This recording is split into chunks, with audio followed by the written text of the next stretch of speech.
Friends, आप सबका अपने चैनल पे स्वागत है। तो आज हम बात करने जा रहे हैं सीबीएसई क्लास 10 और 12 वालों बच्चों के लिए कि टर्म 1 एग्जामिनेशन का जिस प्रकार से सवाल कर रही है, जिस प्रकार से बच्चों का साइंस क्वेश्चन आया, मैथमेटिक्स क्वेश्चन आया, खास करके मैं बात करूं कि क्लास 12 वाले बच्चों के लिए जो मैथ पूछा गया था वो कहीं से भी ऐसा नहीं था कि वो ऑब्जेक्टिव क्वेश्चन थे, यानी काफी लेंदी थे। हम एज ए टीचर जो कि मैथ्स के एक्सपर्ट टीचर है, वो मैथ्स हमें सॉल्यूशन करने में एटलीस्ट 45 मिनट का समय लगा। तो अगर इस बात को, क्योंकि प्रॉब्लम को देखकर रटा हुआ नहीं होता है कि देखा और ऑप्शन मार दिया। हिस्ट्री नहीं है कि हाँ भाई क्रांति कब हुआ था, तो 1857 में क्रांति हुई थी, तो लिख दिया 1800 कहाँ शुरू हुई थी, तो फलाना। यानी कहने का वो हिस्ट्री पेपर नहीं था कि देखा और टिक मार दिया। उसे तो सॉल्व करना होगा, क्योंकि यहाँ प्लस माइनस का खेल है। तो सबसे पहली बात है कि सीबीएसई जो जिस प्रकार के 12 के क्वेश्चन पूछी, वहां पर अगर आप मैथ्स का भी देखें काफी लेंदी। ये हो गया। क्लास 10 वाले बच्चों के साथ भी इसी तरह इनजस्टिस हो रही है। आखिर सीबीएसई क्या कर रही है? सबसे पहली बात, सीबीएसई क्लास का 10 क्लास वाले बच्चों के लिए साइंस का पेपर, वहां भी आपको ऑप्शन का गलत मार दिया। 10 क्लास का मैथ्स में वहां भी ऑप्शन है, एसएसटी में वहां भी रॉन्ग है। तो आखिर आपके पास इतने एक्सपर्ट टीम्स है, उसके बाद बच्चों के साथ इस तरह का इनजस्टिस क्यों हो रही है? आपने एक नोटिस निकाला 2 तारीख को और आपने साफ साफ कह दिया कि अगर इस तरह का होगा, ठीक है, अगर आपका कॉपी चेकआउट हो गया तो मेरे पास ऐसे मैकेनिज्म्स है जिससे हम चेकआउट करके उसे सही कर देंगे। तो ठीक है, हम आपके विश्वास करते हैं, लेकिन मुझे कैसे बिलीव होगा कि हमारे ऑप्शन जो आपने सही चेकआउट किया था? क्योंकि आपने जो आंसर की पब्लिक के सामने भेजा वो आंसर की ही रॉन्ग है।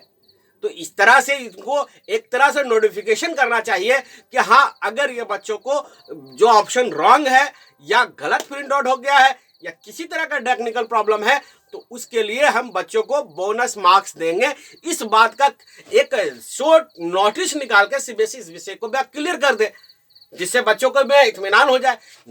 अगर मैं एक छोटा सा यूट्यूबर हूं जिस पर मैं मेहनत करता हूं, बच्चों को गाइडलाइन करने की कोशिश करता है, पढ़ाता हूं, तो वहां जैसे मैं मेरा पूरे कमेंट्स में यही बात लगा है कि सर इस नंबर 23 नंबर क्वेश्चन गलत है, सर 27 नंबर गलत है। ये तो बच्चों की बात, लेकिन मैंने एक्सपर्ट की तरह से भी बात किया और एज ए टीचर मैं हूं और अपने से भी सीनियर से बात किया। उन लोगों ने भी हर एक्सपर्ट डिफरेंट सब्जेक्ट के हैं, उनसे भी बात किया तो उन्होंने यही कहा कि आंसर रॉन्ग है। अब इस पे सीबीएसई को क्लेरिफाई करना चाहिए कि हाँ, अगर आंसर रॉन्ग है तो हम इन बच्चों को इस तरह का मार्क्स को दे देंगे। यहां पर बहुत से बच्चों का आप सवाल है कि सर रिजल्ट कब होगा, टर्म 2 का एग्जामिनेशन कब होगा? इन बहुत से सवाल जो है बच्चों में अभी भी घिर रहा है। तो मैं यहां पर आपको छोटा सा एक अपडेट आपको दे दूं कि आपको अच्छी तरह से पता है टर्म 2 का एग्जामिनेशन होगा। अगर कोविड का सिचुएशन अगर बहुत ज्यादा हुआ, बहुत, क्योंकि कोविड इस बार नहीं है, ओमिक्रॉन है, ये प्रोसेस बहुत स्पीड से फैल रहा है, उसके बारे में मैं एक बार इत्मीनान से वीडियो दूंगा। लेकिन अगर ये बहुत ज्यादा हो जाएगा तब उस कंडीशन में एग्जामिनेशन आपके पोस्टपोन होने के 1% चांस है, अभी तक नहीं, क्योंकि सीबीएसई ने ऑनलाइन का बात कह चुकी है इस विषय पे कि अगर एग्जामिनेशन अगर इसी तरह स्प्रेड हुआ तो मैं फर्स्ट टर्म की तरह ही एग्जाम लूंगा। वो पूरा डिटेल आप पिछला नोटिफिकेशन में भी आप देख सकते हैं। मैं यहां पर एक बात बता दूं कि बच्चों में बहुत से कंफ्यूजन है, सर रिजल्ट कब आएगा, पासिंग मार्क क्या होगा?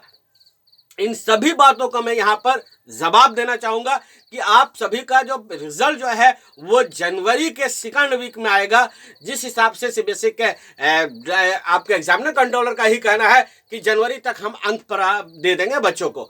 दूसरी बात, मैं यहां पर एक बात और कर दूं कि आप लोगों का पासिंग मार्क को लेकर बहुत कंफ्यूज है, तो मैंने कई वीडियो आपको दिया पासिंग मार्क का, आप प्लेलिस्ट में भी देख लीजिए, उसका डिस्क्रिप्शन भी मैंने दे दिया है और आप जाके वहां देख सकते हैं कि उसमें जो है वो पासिंग मार्क के विषय में। तो मैं यहां पर आपको बताना चाहूंगा कि आपका अगर प्रैक्टिकल में अगर 7 नंबर लिया है तो थ्योरी में 10 नंबर लाना है। टोटल अगर आप 50 का अगर कीजिएगा तो 33 16% लाना है, यानी 16.5% लाना है, यानी ओवरऑल कीजिए तो इसमें आपको 17 नंबर अगर आप ले आते हैं तो आप पास है। लेकिन आप पास के लिए नहीं सोचेंगे, आपको फर्स्ट डिवीजन होना है और 95 लाना है। सो स्टूडेंट, अगर कुछ कमी बेसी अगर हमारा टर्म 1 एग्जामिनेशन में हो जाएगा तो हम टर्म 2 में उसकी हम लोगों को भरपाई करना है। तो स्टूडेंट, किसी तरह का लेटेस्ट अपडेट आता है तो फिर मैं आपको चैनल के साथ आऊंगा। और अभी हम लोग अपने स्तर से जो बात कर रहे हैं वो आपका एग्जामिनेशन को रिलेटेड कि सीबीएसई को मैंने कई मेल भी किया है, कुछ का रिस्पांस पॉजिटिव आया, कुछ का रिस्पांस अभी नहीं आया। फाइनल जब रिपोर्ट आएगी तो फिर मैं आपके साथ हाजिर होगा। तब तक इजाजत, जय हिंद।